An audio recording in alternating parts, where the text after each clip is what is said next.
దేవుని నామానికి మహిమ కలుగుతుందాక. ఈ దేవుని బిడ్డారా, ఉదయకాలం ఈ దినం దేవుని వాగ్దానం చూస్తూ దేవుని నామాన్ని మహిమపరుస్తున్న ప్రియ దేవుని బిడ్డలందరూ ప్రత్యేకమైన వందనాలు. దేవుని బిడ్డారా, ఈ రోజు దేవుడు మనతో ఏం మాట్లాడుతున్నాడు చూద్దామా? పరిశుద్ధ లేఖన గ్రంథం గురించి మత్తయి శుభవార్త 26వ అధ్యాయం 40వ వచనం చదువుకుందాం. ఆయన మరలా శిష్యుల యొద్దకు వచ్చి వారు నిద్ర చూచి, ఒక గడి అయినా నాతో కూడా మేల్కొని ఉండలేరా? మీరు శోధనలో ప్రవేశించకుండా వెలుగుగా ఉండి ప్రార్థన చేయండి. ఈరోజు దేవుని పిల్లలు దేవుడు మనతో మాట్లాడుతున్నాడు. ప్రార్థన చేయండి, మెలుగుగా ఉండి ప్రార్థన చేయండి, ఒక గడి అయినా నాతో కలిసి ప్రార్థన చేయండి. ఎందుకంటే మీరు శోధనలో ప్రవేశించకుండా, మరి మీరు ముంట కలగాలి అంటే, శోధనలు మీ యొద్దకు రాకుండా ఉండాలి అంటే, పరీక్షలు మీ యొద్దకు రాకుండా ఉండాలంటే మీరు ప్రార్థన చేయాలి. ప్రభువైన యేసుక్రీస్తు మనకు నేర్పిస్తుంది ఏంటంటే ప్రార్థనా జీవితం. శిష్యులకు కూడా ఆయన బోధించడం నేర్పించలా, పాడడం నేర్పించట్లేదు, కానీ ప్రార్థన ఎలా చేయాలో నేర్పించాడు. రెండోదిగా శిలువ మరణం యొక్క కూడా ప్రభువైన యేసుక్రీస్తు ఏం నేర్పించాడంటే ప్రార్థనా జీవితాన్ని నేర్పించాడు. మూడోదిగా మరి సిలువకు ఎక్కినప్పుడు కూడా, సిలువ బలియాగం అయినప్పుడు కూడా తండ్రితో ఏం చెప్తున్నాడంటే ప్రార్థన ద్వారా వీరిని క్షమించయ్యా అని 7 మాటలు పలికినట్లుగా మనం అక్కడ చూస్తూ ఉన్నాం. దేవుని బిడ్డారా, యేసుక్రీస్తు ప్రభు బ్రతికినంత కాలం ప్రార్థనా జీవితం, తండ్రితో మంచి కనెక్షన్ని మాత్రం ఎక్కడా కూడా తెంపుకోలేదు, ఎక్కడా కూడా విడిచిపెట్టుకోలేదు.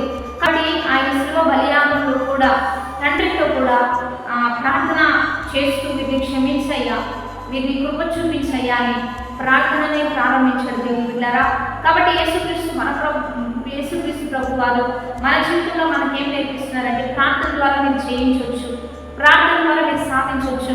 యేసుక్రీస్తు ప్రభు కూడా ప్రార్థన ద్వారానే శిలువ బలియాగాన్ని చేయించాడు, ఆ శ్రమను సహించాడు, తట్టుకున్నాడు.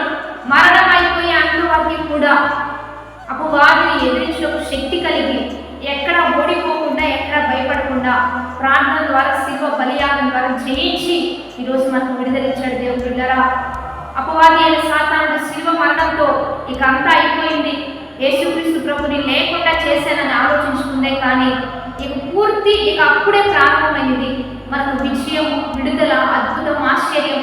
అందుకనే ఈరోజు వ్యాధితో వచ్చిన వారు, రోగంతో వచ్చిన వారు, చీకటి శక్తులతో వచ్చిన వారికి యేసు నామం చెప్తే చాలా భయపడుతుంది. దేవుని బిడ్డలారా, యేసు రక్తాన్ని పోసుకుంటేనే విలవిలలాడిపోతే కారణం ఏంటంటే అంతగా జయించాడు, అంతగా అపవాదిని అణగదొక్కించాడు. శిలువ బలియాగం ద్వారా, ప్రార్థన ద్వారా దాన్ని చేయించగలిగాడు. ఈరోజు యేసుక్రీస్తు నామంలో విడుదల, ఆయన రక్తంలో విజయం. ఏ స్వస్థతలైనా, ఏ విడుదలైనా, ఏ చీకటి శక్తులైనా, భయంకరమైన రోగములైనా, ఏది ఆగిపోయిన కార్యమైనా జరిగించబడాలి అంటే యేసు నామం ప్రకటించిన, యేసు రక్తాన్ని వేసిన అక్కడ వెంటనే అద్భుతాలు జరుగుతాయి.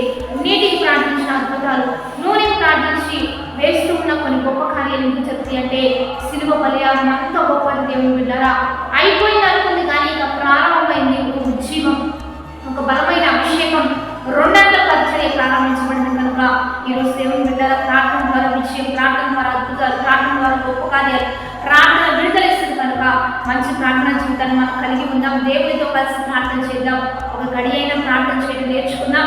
కాబట్టి మనందరం కూడా వాగ్దానాన్ని బట్టి ప్రార్థన చేద్దాం. తండ్రి, ఎంతమందితో మీరు మాట్లాడుతున్నారు, ఈ వచనాలన్నీ బిడ్డల పట్ల నెరవేర్పులను నడిపిస్తూ, ప్రార్థన జీవితాన్ని నేర్పిస్తూ, ప్రార్థన పూర్వకంగా ఒకరిని నింపి నడిపించి బలమైన సాధనంగా లేవనెత్తి నీ కృప కాపుదల పెట్టుకోవచ్చుమని యేసుక్రీస్తునామం పేరిట అడిగి వేడుకొని ప్రార్థిస్తున్నాము తండ్రి, ఆమేన్. కాబట్టి మంచి లైక్, షేర్, కామెంట్ చేయండి. దేవుని బిడ్డలారా, కలుసుకోండి.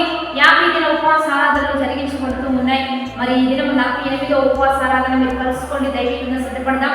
రెండోదిగా గుడ్ ఫ్రైడే ఆరాధన. దేవుని బిడ్డలారా, మరి ఉదయకాలంలో 10 గంటల నుంచి 3 గంటల వరకు గుడ్ ఫ్రైడే ఆరాధన JPM చర్చి, ఆ యొక్క మినిస్ట్రీస్ చర్చి ప్రాంగణంలో, తార్వి పట్టణంలో మరి ఆరాధన జరిగించబడుతూ ఉంటే కలుసుకోండి. ఈస్టర్ ఆరాధన మొదటి సర్వీస్ 4 గంటల నుంచి 6 గంటల వరకు, రెండో సర్వీస్ వచ్చేసి మరి మధ్యాహ్నం 11:30 నుంచి 2:30 వరకు జరిగించబడుతుంది. మీరు కలుసుకోవచ్చు. లైవ్ కూడా ఇస్తున్నాం.